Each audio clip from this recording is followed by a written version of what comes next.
Shalom Uvracha. Imaginez une vallée inondée de soleil, non pas sur des pierres blanches, mais sur des ossements. Les ossements de 300 000 hommes, les enfants d'Éphraïm, qui sont sortis trop tôt d'Égypte, 30 ans avant la date. Ils sont sortis parce qu'ils étaient tellement avides de liberté et qui pensaient que l'heure était venue. Ils ont pris des armes, de l'argent, et ils sont sortis d'Égypte en prenant le chemin le plus court pour aller en Israël. Ils n'ont pas pris de provisions, se disant que sur la route, ils pourraient acheter ce qui leur serait nécessaire, ou bien ils le prendraient. En fait, ils avaient une grande confiance en eux-mêmes, et c'était peut-être de l'arrogance. Toujours est-il que lorsque, au bout de 3 jours, sans manger, sans boire, ils sont arrivés pratiquement épuisés, ils ont trouvé des bergers à qui ils ont voulu prendre les troupeaux, mais qui se sont défendus et qui ont appelé effectivement les habitants de Gath à la rescousse et d'autres villes qui se sont joints, si bien que ces 300 000 hommes de la tribu d'Éphraïm ont été tués. Il n'y a eu que 10 survivants, nous dit le Midrash, qui sont retournés en Égypte pour raconter à leurs frères ce qui s'était passé. Mais comment se fait-il, indépendamment de l'amour, de la liberté, que ces hommes se soient ainsi trompés et soient sortis 30 ans? En réalité, leur erreur a été la suivante. C'est qu'ils se sont basés sur la promesse qui avait été, l'annonce qui avait été faite à Abraham Avinu, notre ancêtre, et qu'on va répéter le soir du Seder en disant « Yadoa Teda, il faut que tu saches que ta postérité sera étrangère sur une terre qui ne leur appartient pas pendant 400 ans. » Et ils ont fait partir le décompte de ces 400 années à partir de l'annonce. Alors que, comme on l'a vu encore la semaine dernière avec le commentaire de Rashi, le décompte n'a effectivement commencé qu'à partir de la naissance de Yitzhak, intervenu 30 ans plus tard, puisque qui guerrier Zaracha, ta postérité sera étrangère, donc seulement à partir du moment où elle arrive, 30 ans plus tard. Mais alors, c'est quoi cette erreur de calcul? En réalité, ils avaient à l'origine raison. Le départ du décompte, c'était à partir de l'annonce faite à Abraham.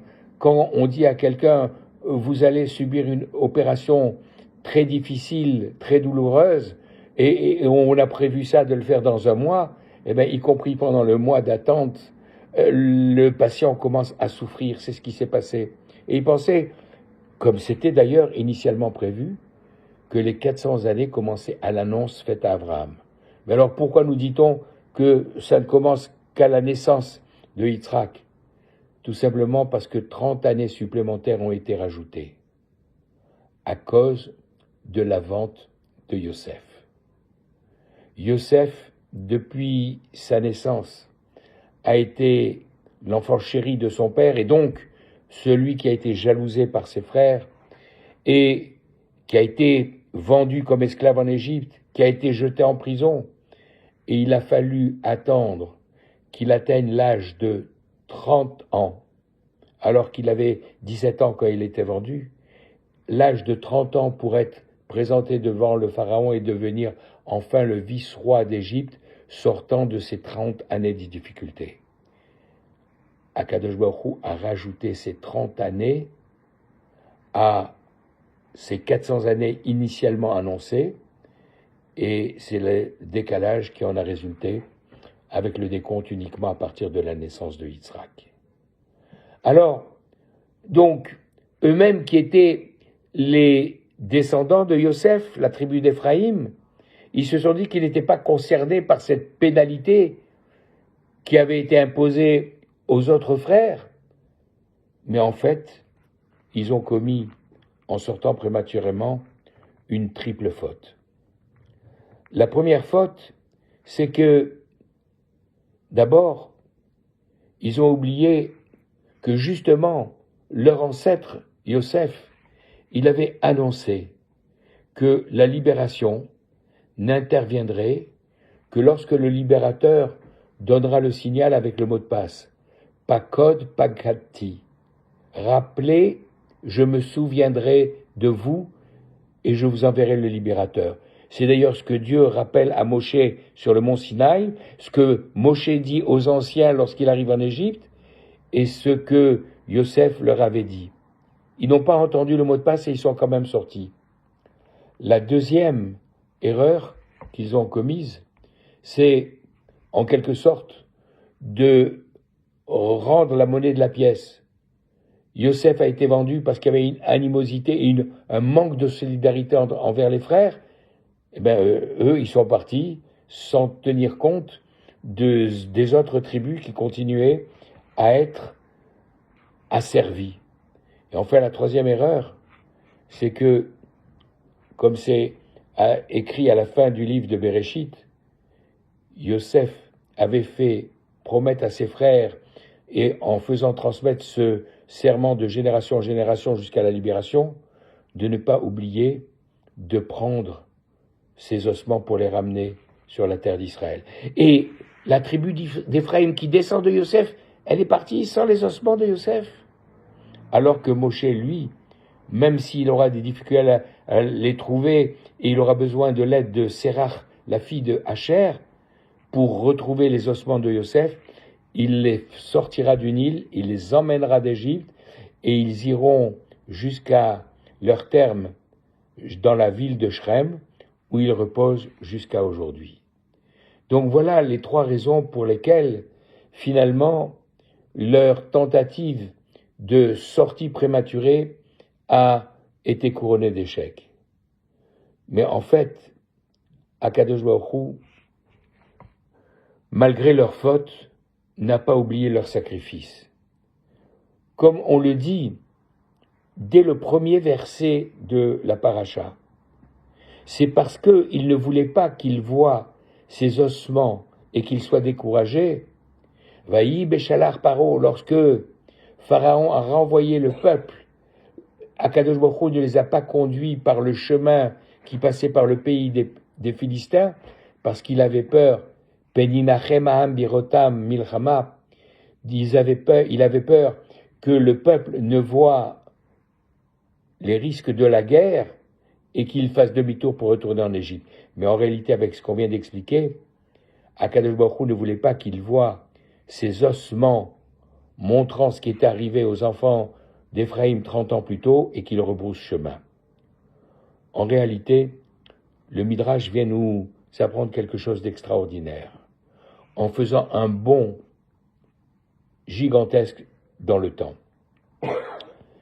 Le Shabbat de la semaine de Pessah, Shabbat Chol HaMoed, nous lisons le chapitre 37 du prophète Ézéchiel, dans lequel Akadosh Baruch Hu dit au prophète, tu vois ces ossements desséchés, eh bien, par le souffle divin, tu vas prophétiser que je vais les recouvrir de chair et je vais les ressusciter. Le Midrash nous dit que ce sont les ossements de la tribu de Éphraïm, 930 ans plus tard, qui vont se ressusciter pour réparer ce qui s'était passé. En fait, on nous dit également dans la Haftara que nous lisons pour le Shabbat Nitzavim juste avant Rosh Hashanah, qu'il faut lire le premier verset de notre paracha. Dieu ne les a pas conduits, Velo Nacham Elokim, Dieu ne les a pas conduits.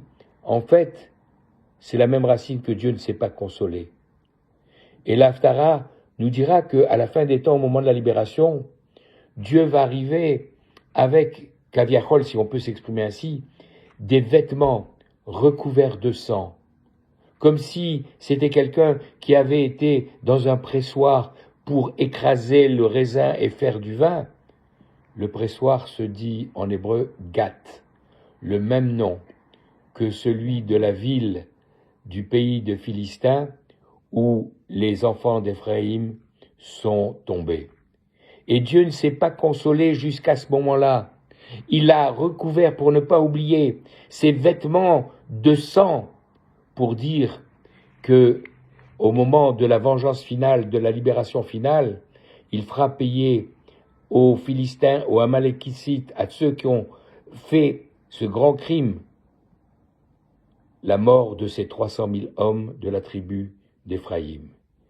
Et c'est cette réparation qui arrivera à la fin de l'histoire de notre peuple, au travers du Mashiach ben Yosef, le Messie annonciateur du Mashiach ben David. Et ce Mashiach ben Yosef, il est de la tribu d'Éphraïm, pour montrer qu'à la fin des temps, qu'au moment de cette rédemption complète que nous attendons, il y aura à nouveau l'unité entre Éphraïm, qui représente les 10 tribus qui ont été perdues prématurément, avec le royaume de Juda, qui lui a été exilé beaucoup plus tard et dont nous sommes les descendants. Face à Kadosh Baruch Hu, que ces paroles de Torah que nous prononçons, d'une part pour l'élévation de l'âme du dernier otage qui a été ramené en Israël, Ron Zvili, qui, comme les ossements de Yosef qui ont été ramenés par les Juifs qui sont sortis d'Égypte pour venir en Israël, n'a pas été abandonné sur une terre étrangère et depuis ce matin repose dans un cimetière juif. Et donc, face à Kadosh Baruch Hu, que ces paroles soient également pour l'élévation de l'âme de Yoel Yaakov, le fils de nos amis Yehuda et Betty Rachel Cohen, des anciens de Créteil dont nous saluons la mémoire, tous les 3 disparus, et dont c'était aujourd'hui la fin des 12 mois suivant sa disparition.